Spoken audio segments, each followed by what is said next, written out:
In 1882, a man named Dorman Eaton addressed the graduates of Yale Law School using the term public relations for the first time, while referring to the linking of the public to the face of an organization. At the time, the term was unfamiliar, but has grown to what it is today and is essential to the success of running any functioning organization.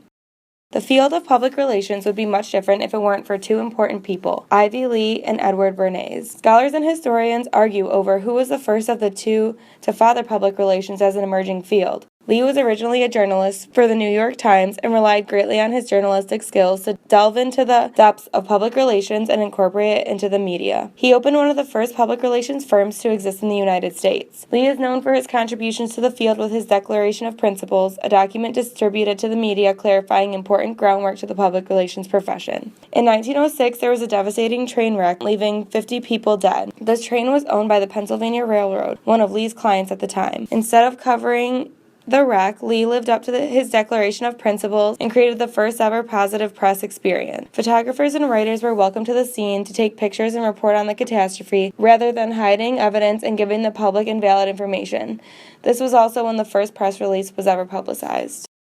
The other pioneer of public relations, Edward Bernays. An interesting thing about Bernays is that he was a nephew-in-law of revolutionary psychologist Sigmund Freud, which influenced his career greatly. Based upon Freud's theory, Bernays began to utilize psychology and social science to design public persuasion campaigns. One of Bernays' most popular campaigns was Lucky Strike cigarettes. He was hired to target market women and expand the idea that cigarette smoking gave women equality.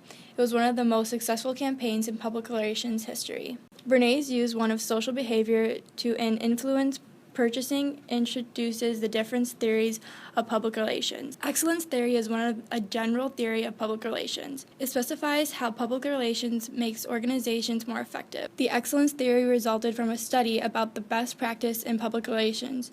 James E. Grunnig founded it. Systems theory is a useful way in public relations for practitioners to understand the relationship between an organization and its publics, as well as the role of public relations within an organization. This theory involves an input through output, and feedback. Some people think that public relations and propaganda is the same thing, but they are not. The biggest difference between the two is truth. Propaganda uses lies, half-truth, smears, and misinformation. Public relations uses truth, and it can always be supported and checked. Propaganda typically uses underlying physiology and us against them. Newspapers were an essential way to provide information locally and nationally. It was an easy way to promote brands and still is due to the amount of non-technology users. The radio is a well-known tool for spreading the word about an event, a company, or a product. It's used to draw in listeners and provide interest. Television has become the main source of public relations ever since it was invented. It has been used to help campaigns for presidential elections or to promote a product or brand. Today, the invention of cell phones has changed the game of public relations field. Social media now allows rapid and current news access for any individuals.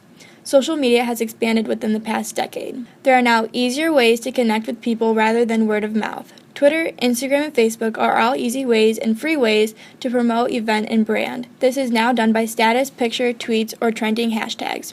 Media has become the key role in public relations, including digital communications. Digital press releases have changed how companies pitch stories or ideas, making the audiences much more informed of what is happening in our world today.